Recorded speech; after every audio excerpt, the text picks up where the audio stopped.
Welcome back, brothers and sisters.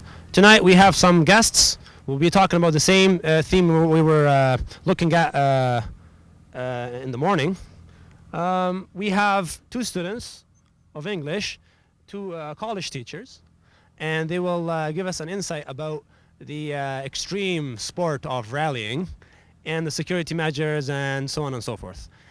Okay, tonight we have brother Yusuf Al-Wabli. He's a teacher in the technical college in بريده. How are you? I'm fine, thank you. It's good to see you today. I mean, we were phoning you every now and then, and you were very excited to come here tonight, and there you are. You're here. Yeah, for sure. Nice to meet you. God bless you. Okay, my question is, when it comes to culture shocks, you are one of the people who live here in Al Dira. You see all the foreigners coming in. They experience the rallying and the sand surfing and all. What's their first impression of such a sport? Because for me, it was negative in the beginning, then it became positive, and then I was thinking, you can't beat them? Join them. Okay. Many non-Saudis are shocked by what's called تطعيس, what's called in Arabic تطعيس, because they never experienced or witnessed this sport in their native countries. Egyptian friend accompanied me one day to the desert. When I started what's called تطعيس in Arabic, he was afraid and he shouted and he asked me to allow him to get out of the car. He said, "Please, I want to get out of the car. I'm afraid. Yeah, he was afraid that the car might get stuck or overturn. But later, he loved this kind of the sport. Well, that's eventually will take place. That's what happened to us. We have brother Abdul Al-Humaid. He's actually one of my very close friends.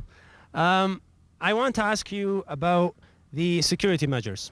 Back in South Carolina, we have a type of annual rally. It's called the Sandblast Rally. They have a lot of security measures. They have marshals here and there, volunteers who make sure that everything's under control and so on and so forth. Do we have this here? And if not, what do you suggest? Okay, we don't have these things here in بريده, but let's talk about it later. Okay, we need to put some stuff in the cars first, like for example, like spare tires and some stuff for security. Tell me about it. Like, for example, like spare tire, okay? You need some iron inside the car, if the car flipped, for example, okay?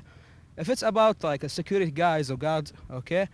We have like many, like if you have any problem, everybody will come and helps, like without even... The essence of brotherhood, that's what happened to me once. You get into a ditch and everybody comes to you. Yes, we have the brotherhoods here, especially in Islam, like brotherhood is the best. So don't worry, do it and leave it for Allah. Do your best and leave the rest, huh? That's what I expected. Okay, we have another college teacher. He is from Al-Eid family, brother Fahad Al-Eid, and he's basically your boss. I wanted to ask you a question about the concept of alternatives. I mean, first of all, when it comes to the sports itself, the average youth, you know, he gets indulged into a lot of activity during the week, he's stressed out. Suddenly, there's like some rain in the weekend, al-sail, and they go crazy in Tat'is. So, I don't know, is it a good thing, a bad thing? Does the average Saudi have an alternatives? Let's see how it goes. Let's see. I think we cannot say it's a bad thing. It's a good thing because all of us like this. There are three main reasons for people to do that. We live in dry area, so you know we are looking for rain and the opportunity for us to have even a few amount of rain. All people going to the desert and experience this beautiful area or this beautiful open area.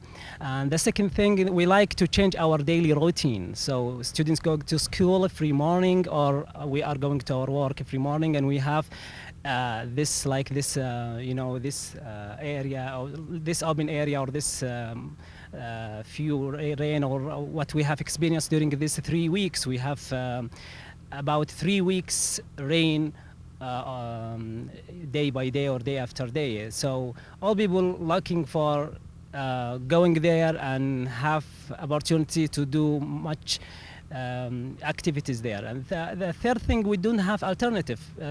Youth usually either hang on in their, hang on in their hang on places to stay together and do much activities, or they just go stay at home and use the internet. So during winter, when they have this wonderful weather or wonderful amount of rain, they just go and sand surfing or something like that. So what we are looking for is much alternative for this youth or for people around this area, and I don't know what we can do for them, but we have to think much about what the other thing or the other alternative that we can give it to them to experience it and do it and have fun, other than this sand surfing or this dangerous sport. It is an extreme sport. It is kind of dangerous, but it's embedded in the blood of these youth. I mean, you can't change that. And that opens the door for us to talk with one of our beloved brothers, Brother Muhammad al-Raja'i, Abu Abdullah. He escorted me personally to Al-Hajj. That means he has his own place in my heart. Come here. I have a question for you about because you're the guy with the wisdom and all.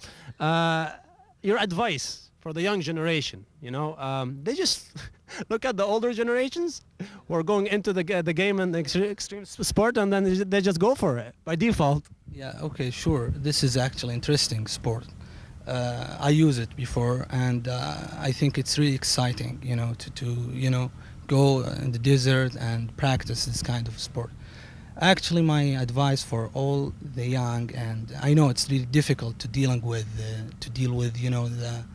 the teenagers, but my advice for them, when they do it, this kind of sport, take it as a professional sport. Should be offer the safe equipment.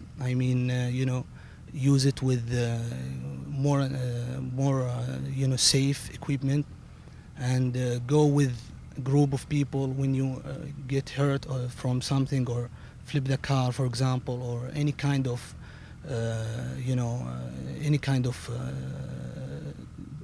emergency, accident, anything. Just have a group of your friend to take you to hospital. Just in case something happens. Yeah, maybe Hopefully you that should. doesn't happen. Everybody's a professional, anyways. Interesting. There you go, ladies and gentlemen. In a couple of sentences, the icing is good and everything, but again, it's kind of dangerous sometimes if you don't put in mind the safety measures, and safety measures is important. I mean, Mujib made it clear.